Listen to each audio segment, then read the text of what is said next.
ನಮಸ್ತೆ ಎಜಿ ನ್ಯೂಸ್ಗೆ ಸ್ವಾಗತ. ಯಾದಗಿರಿ ತಾಲೂಕಿನ ಸೈದಾಪುರ ಸಮೀಪ ಇರುವ ಬಳಿಚಕ್ರ ಗ್ರಾಮದಲ್ಲಿನ ಜಮೀನ ಸರ್ವೆ ನಂಬರ್ 41 ಸಿದ್ದಪ್ಪ ತಮ್ ಈರಪ್ಪ ಬೋಡಿ ಬಡ ರೈತನ ಹಸುವನ್ನ ಮಧ್ಯರಾತ್ರಿ ಚಿರತೆ ದಾಳಿ ಮಾಡಿ ಎಳೆದುಕೊಂಡು ಹೋಗಿ ತಿಂದು ಹಾಕಿದ ಘಟನೆ ಸ್ಥಳೀಯರಲ್ಲಿ ಆತಂಕ ಮೂಡಿಸಿದೆ. ಸಾಮಾಜಿಕ ಹೋರಾಟಗಾರ ಉಮೇಶ್ ಕೆ ಮುದ್ನಾಳ್ ಆರೋಪಿಸಿದ್ದಾರೆ. ಗ್ರಾಮಸ್ಥರು ಸುದ್ದಿ ತಿಳಿತಾ ಇದ್ದಂತೆಯೇ ತಕ್ಷಣ ಸಾಮಾಜಿಕ ಹೋರಾಟಗಾರ ಉಮೇಶ್ ಕೆ ಮುದ್ನಾಳ್ ಸ್ಥಳಕ್ಕೆ ಭೇಟಿ ಕೊಟ್ಟು ಪರಿಸ್ಥಿತಿಯನ್ನ ಪರಿಶೀಲಿಸಿದ್ರು. ನಂತರ ಸಂಬಂಧಿಸಿದ ಅರಣ್ಯ ಮತ್ತು ಪಶು ವೈದ್ಯಾಧಿಕಾರಿಗಳೊಂದಿಗೆ ದೂರವಾಣಿ ಮೂಲಕ ಮಾತನಾಡಿ, ಈ ಹಿಂದೆ ಮಸಕನಹಳ್ಳಿ ಮತ್ತು ಮುಂಡರಗಿ ಅಲ್ಲಿಪುರ ಸೇರಿ ಅನೇಕ ಗ್ರಾಮದಲ್ಲಿ ನಿರಂತರ ಚಿರತೆ ದಾಳಿಯ ಕುರಿತು ನೆನಪಿಸಿದ್ರು. ಅಂದೇ ಅಧಿಕಾರಿಗಳು ಎಚ್ಚೆತ್ತುಕೊಂಡಿದ್ರೆ ಈ ಘಟನೆ ಮರುಕಳಿಸ್ತಾ ಇರಲಿಲ್ಲ. ಚಿರತೆಯ ಗವಿಗಳನ್ನ ಪತ್ತೆ ಹಚ್ಚುವಲ್ಲಿ ಮತ್ತು ಸಿಸಿ ಕ್ಯಾಮೆರಾ ಅಳವಡಿಸುವಲ್ಲಿ ಅರಣ್ಯ ಇಲಾಖೆ ಅಧಿಕಾರಿಗಳ ದಿವ್ಯ ನಿರ್ಲಕ್ಷ್ಯವೇ ಈ ಘಟನೆಗೆ ನೇರ ಕಾರಣ ಅಂತ ಆಕ್ರೋಶ ವ್ಯಕ್ತಪಡಿಸಿದ್ರು. ಜಿಲ್ಲಾಧಿಕಾರಿಗಳು ಅವರು ಸಭೆಗಳಿಗೆ ಮಾತ್ರ ಸೀಮಿತವಾಗಿರುವಂತಾಗಿದೆ. ಘಟನೆಯನ್ನ ತಕ್ಷಣ ಗಂಭೀರವಾಗಿ ಪರಿಗಣಿಸಿ ಹೆಚ್ಚಿನ ಬೋನುಗಳನ್ನು ಅಳವಡಿಸಿ ಹಿರಿಯ ಅಧಿಕಾರಿಗಳ ತಂಡ ರಚನೆ ಮಾಡಿ ಚಿರತೆಯನ್ನ ಅತಿ ಶೀಘ್ರದಲ್ಲೇ ಸೆರೆ ಹಿಡಿದು ಬೇರೆಡೆ ಸ್ಥಳಾಂತರ ಮಾಡಬೇಕು, ರೈತರಿಗೆ ಹಾಗೂ ಸಾರ್ವಜನಿಕರಿಗೆ ಭದ್ರತೆ ಒದಗಿಸಬೇಕು ಅಂತ ಒತ್ತಾಯಿಸಿದ್ರು.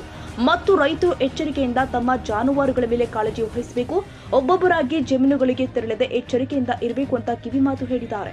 ಸ್ಥಳೀಯ ರೈತರು ಹಾಗೂ ಗ್ರಾಮಸ್ಥರು ಚಿರತೆ ಭಯದಿಂದ ತೀವ್ರ ಆತಂಕ ವ್ಯಕ್ತಪಡಿಸಿದ್ದು, ಅರಣ್ಯ ಇಲಾಖೆಯು ತುರ್ತು ಕ್ರಮ ಕೈಗೊಳ್ಳಬೇಕು ಅಂತ ಬೇಡಿಕೆ ಮುಂದಿಟ್ಟಿದ್ದಾರೆ.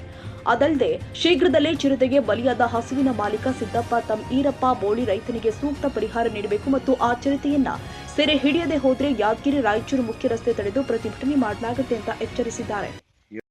ಇಲ್ಲೇ ಅಡವಿಯಾಗಿರ್ತಾವ್ರಿ. ನೈಟು ಸ್ವಾಯಿಚ್ಛೆದಂತೆ ದಿನದ ಬಂದಂಗೆ ನಾವು 9:30 10 ಗಂಟೆಗೆಲ್ಲ ಹೊಲಕ್ಕೆ ಬರ್ತಿದ್ವಿ. ಬಂದ ಗ್ಯಾಸಿಂದ ನಾವು ಎಲ್ಲ ನೋಡ್ಕೊಂಡು ಮಲ್ಕೊತೀವಿ. ಆದರೆ ಎಲ್ಲ ಕರೆಕ್ಟಾಗಿದ್ದು ದನ ಕರ ಆಡು ಎಲ್ಲ. ಮಧ್ಯರಾತ್ರಿಯಲ್ಲಿ 12-1 ಗಂಟೆಗೆ ಹಂಗೆ ಎದ್ದು ಇಂಟರ್ವಲ್ ಮಾಡ್ಲಕ್ಕಂತೇಳಿ ಎದ್ದಿದ್ವಿ. ಎದ್ದು ನೋಡಿದರೆ ಆಲ್ರೆಡಿ ಆಕಳ ಕಾಣಲಿಲ್ಲ. ಏನಕ್ಕೆ ಕಾಣಲಿಲ್ಲ ಅಂಥೇಳಿ ಎದ್ದು ಈ ಕಡೆ ಆಕಳ ಕಡೆಗೆ ಬಂದು ನೋಡಿದ್ರೆ ಆಲ್ರೆಡಿ ಚಿರತೆ ತಿಂದಿತ್ತು. ಚಿರತೆ ಅಂತ ನಮ್ಮ ಕಣ್ಣಿಗೆ ಕಂಡಿಲ್ಲ. ಬಟ್ ನಮ್ಗೆ ಚಿರತೆ ಅಂತಲೇ ಹೇಳ್ಕೊತಿದ್ವಿ. ಇದಕ್ಕಿಂತ ಮುಂಚಿತೆ ಒಂದು 15 ದಿನ ಮುಂಚಿತೆ ಅಲ್ಲೇ ಒಂದು ಕರಕ್ಕೆ ಬಂದು ಅಟ್ಯಾಕ್ ಮಾಡ್ಯದ. ಅಟ್ಯಾಕ್ ಮಾಡಿದ್ರು ಯಾರು ಇದ್ರ ಬಗ್ಗೆ ಸೂಕ್ತ ಕ್ರಮ ಕೈಗೊಂಡಿಲ್ಲ. ಫಾರೆಸ್ಟ್ ಆಫೀಸರ್ಗೆ ಹೇಳಿದ್ದೀವಿ, ಅವ್ರು ಬಂದಿಲ್ಲ. ಸಾಬ್ರಿಗೆ ಹೇಳ್ತು ಅಂತ ಹೇಳಿದರು. ಆದ್ರೂ ಅಲ್ಲಿ ಕರದಲ್ಲಿಗಂತೂ ಬರಲಿಲ್ಲ. ಅವ್ರು ಯಾರು ಅದ್ರ ಬಗ್ಗೆ ಹೆಚ್ಚಿಗೆ ಕ್ರಮ ವಹಿಸಲಿಲ್ಲ. ಇವಾಗ ಪರಿಹಾರ ಬೇಕದು. ಇದಕ್ಕೆ ಪರಿಹಾರ ಸೂಕ್ತ ಪರಿಹಾರ ಕೊಡಬೇಕು. ಮತ್ತೆ ಅದು ಚಿರತೆ ನಡಿಬೇಕು. ಅದನ್ನ ಚಿರತೆನ ಹಿಡಿಬೇಕು. ಇಲ್ಲಿಂದ ಅದನ್ನ ಬೇರೆ ಕಡೆಗೆ ಸ್ಥಳಾಂತರ ಮಾಡ್ಬೇಕಂತ ತಮ್ಮಲ್ಲಿ ಕೇಳ್ಕೊತೀವಿ. ಇಲ್ಲಿ ಹೊಲದಲ್ಲಿ ಶೇಂಗಾ ಕಿತ್ತಿದ್ವಿ ರೀ. ಹಾಂ ರೀ. 10 ಆಗಿತ್ತು ಟೈಮು. ಬಂದು ನೋಡಿದ್ರೆ ಆಕಳಿತ್ತು. ಆಮೇಲೆ 11-12 ಗಂಟೆಗೆ ಎದ್ದು ನೋಡಿದ್ವಿ. ಆಕಳಿದ್ರೆಲ್ಲ ಬರೀ ಬಾಡಿ ಬಿದ್ದಿತ್ತು. ಏನಾಗ್ಯದ ಅಂತ ನೋಡಿದ್ರೆ ಚಿರತೆ ತಿಂದ್ಬಿಟ್ಟಿದಾರೆ ಅದು. ಈಗ ಆಲ್ರೆಡಿ ಫಾರೆಸ್ಟ್ ಆಫೀಸರ್ಗೆ ಹೇಳಿವಿ, ಅವ್ರು ನಮ್ಗೇನು ಕ್ರಮ ವಹಿಸಲ್ಲ. ಯಾರು ನಮ್ಮ ತಂಟೆಗೆ ಬಂದು ಇಲ್ಲಿ ಬಂದು ನೋಡಿಲ್ಲ. ಇದಕ್ಕಿಂತ ಮೊದಲು ಏನಾಗಿದ್ವಿ? ಇಂಥ ಮೊದಲು 2 ಆಡು ತಿಂದದ ಹೇಳಿವಿ, ಅದನ್ನ ಬಂದಿಲ್ಲ ರೀ. ಆಮೇಲೆ ಇದು ಇವ್ರು ಯಾರು ಬರ್ಲಾರ ಸಲುವಾಗಿ ಉಮೇಶ್ ಅಣ್ಣ ಮುದ್ನಾಳ್ ಅವರು ಬಡವರ ಬಂದು ನಾವೆಲ್ಲರ ಬಡವರಿಗೆ ಸಹಾಯ ಮಾಡೋಂಥ ದೇವರಿಗೆ ಫೋನ್ ಮಾಡಿದ್ದೀವಿ. ಅವ್ರು ಬಂದು ಕ್ರಮ ತೊಗೊಂಡಿದ್ದಾರೆ. ಇನ್ನು ಮುಂದಲಿಂದ ಅವರೇ ನಮಗೆಲ್ಲ ಸಹಾಯ ಮಾಡಿ ಅಲ್ರಿ. ಅದು 12 ಆಗಿತ್ತು ರೀ. ನಾ ಕಾಲ್ ಮಾಡ್ಲಿಕ್ಕೆ ಹೋಗಿದ್ದೆ. ಬರಪಡಿಗೆ ತಿಂದದ್ರಿ.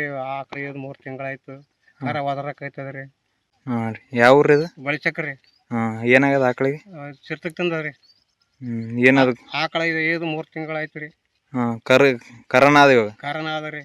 ಕರ ಒದರಕೈತದ. ಎಷ್ಟು ತಿಂಗಳಾಯ್ತು ರೀ ಅದು? ಏನು ಚಿರತಕ್ಕೆ ಮೊದಲನೇ ಎಲ್ಲೇ ಇಲ್ಲಿ ಹಿಡ್ದದೇನು? ಯಾವ ಹಿಡ್ದದ್ರಿ. ಹಂದಿ ಹಿಡ್ದ, ನಾಯಿ ತಿಂದದ, 2-3 ಆಡು ತಿಂದದ. ಅಂದ್ರೂ ಇಲ್ಲಿ ಏನು ಇದಾಗಿಲ್ಲ? ಏನಾಗಿಲ್ಲ. ಇವಾಗ ನಿಮ್ದು ಇದು ಆಕಳ ಯಾದಗಿರಿ ತಾಲೂಕಿನ ಬಳಿಚಕ್ರ ಗ್ರಾಮದಲ್ಲಿ ರೈತರು ಏನದು ಅಂತಂದರೆ ಕೃಷಿ ಚಟುವಟಿಕೆಗಳು ತೊಳೆದು ಈ ಭಾಗದಲ್ಲಿ ಸಾಕಷ್ಟು ಕೊಳೆಬಾವಿ ಇರೋದ್ರಿಂದ ಶೇಂಗಾ ಬಿತ್ತಕ್ಕಂಥ ಕೆಲಸ ಮಾಡಿ ಇವತ್ತೆಲ್ಲ ರಾತ್ರಿಯಲ್ಲಿ ಹೊಲದಲ್ಲಿದ್ದು ನೀರು ಬಿಡೋದು ಮತ್ತು ಕೆಲವರು ರಾಶಿ ಆಗ್ತಿದ್ದಾರೆ, ಮೊದಲು ಹಾಕಿದರು. ಅಂಥದ್ರಲ್ಲಿ ದನ ಕರುಗಳು ಎತ್ತುಗಳು ಇಲ್ಲೇ ಕಟ್ಟಿಗೆ ಕೇಸಿ ವಾಸ ಇರ್ತಾರೆ. ಅಂಥದ್ದನ್ನು ಗಮನದಲ್ಲಿಟ್ಕೊಂಡು ಇವತ್ತೇನದ ಚಿರತೆ ಅವ್ರನ್ನ ನಿದ್ದಿಗಡಿಸಿರ್ತಕ್ಕಂಥದ್ದು ದುರದೃಷ್ಟಕರ. ಇವತ್ತು ಆಗಾಗಲೇ 4-5 ಕಡೆಗೆ ಆದರೂ ಕೂಡ ಇವತ್ತು ಅರಣ್ಯ ಇಲಾಖೆ ಅಧಿಕಾರಿಗಳು ಕುಂಭಕರ್ಣ ನಿದ್ರೆಯಲ್ಲಿ ಮಾಡ್ಲಕತ್ತಾರ ಅಂತಕ್ಕಂಥದ್ದು ಮೇಲ್ನೋಟಕ್ಕೆ ಕಂಡು ಬರ್ತದೆ. ಇವಾಗ ಆಕಳ ಈದ್ ಕೇಸಿ 3 ತಿಂಗಳಾಯ್ತು ಕರೋದ, ಇವತ್ತು ರಾತ್ರಿ ಬಂದು ಅದನ್ನ ತಿಂದು ಹಾಕಿ ಹೋಗ್ಯದ. ಇಲ್ಲಿವರೆಗೆ ಏನದ ಸಂಬಂಧಪಟ್ಟ ಅಧಿಕಾರಿಗಳು ಈ ಸ್ಥಳಕ್ಕೆ ಬಂದಿಲ್ಲ. ತಕ್ಷಣ ಅವ್ರಿಗೆ ಸೂಕ್ತ ಪರಿಹಾರ ಕೊಡಬೇಕು ಮತ್ತು ಅದನ್ನು ಬೋನ್ಲಿಂತ ಹಾಕಿಸಿ ಇದನ್ನ ಸ್ಥಳಾಂತರ ಮಾಡ್ತಕ್ಕಂಥ ಈ ಭಾಗದಲ್ಲೆಲ್ಲ ರೈತರೇ. ಈ ಊರಾಗ ಬಳಿಚಕ್ರದಾಗ ಇರ್ತಕ್ಕಂಥ 95% ರೈತರು ಯಾರ ಜಮೀನಲ್ಲಿ ಇರ್ತಾರೆ. ಆದರೂ ಕೂಡ ಇದು ಗುಡ್ಡಗಾಡ ಇರೋದ್ರಲಿಂತ ಯಾವ ಟೈಮ್ನಾಗ ಆದ್ರೆ ಏನಾದ್ರೆ ಅದಕ್ಕೆ ನೇರ ಹೊಣೆ ಸಂಬಂಧಪಟ್ಟ ಅರಣ್ಯ ಇಲಾಖೆ ಅಧಿಕಾರಿಗಳೇ ನೇರ ಹೊಣೆ ಹೊರಬೇಕಾಗ್ತದೆ.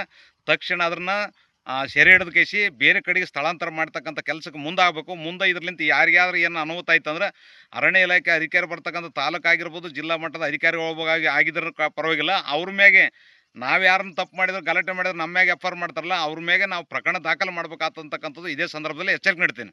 ಇದೇ ಸಂದರ್ಭದಲ್ಲಿ ಪವನ, ಹನುಮಂತ, ಮಾಚರೆಡ್ಡಿ, ಮಶೇಪ, ವೀರಭದ್ರಪ್ಪ, ವೆಂಕಟೇಶ್, ಹನುಮಂತ ನಾಯ್ಕ, ಮಹೇಶ್, ಸಾಬಣ್ಣ, ರಾಮು, ರವಿಶಂಕರಪ್ಪ, ಬನ್ನಪ್ಪ, ಯಲ್ಲಪ್ಪ, ಶಿವಪ್ಪ, ನರಸಪ್ಪ, ಮಹದೇವಪ್ಪ ಸೇರಿ ಅನೇಕ ರೈತರು ಉಪಸ್ಥಿತರಿದ್ದರು. Nizamuddin, Yadgiri, AG news. ಕನ್ನಡಿಗರ ಮೆಚ್ಚಿನ ನಿಮ್ಮ ಎಜೆ 24/7 ನ್ಯೂಸ್ ಕನ್ನಡ ವಾಹಿನಿ ಇದೀಗ ಟಿವಿಯಲ್ಲಿ ಲಭ್ಯ. ವೇಳೆ ನೋಟಿಸ್ ಕೊಟ್ಟಿದ್ರೆ ವಾಪಸ್ ತಗೋತೀವಿ. ಇವತ್ತು ವಕ್ಫ್ ಪ್ರಾಪರ್ಟಿ ಅಂತೇಳಿ ಬರ್ತದೆ ಅಂತ ಹೇಳಿದ್ರೆ ರೈತರು ಬೀದಿಗೆ ಬದಲು ಏನ್ ಮಾಡ್ಬೇಕಾಗತ್ತೆ? ಯಾರು ವೋಟ್ ಹಾಕಿಲ್ಲ ಅಂದ್ರೆ ಗ್ಯಾರಂಟಿನೆಲ್ಲ ಸ್ಟಾಪ್ ಮಾಡ್ಬಿಡ್ತೀವಿ.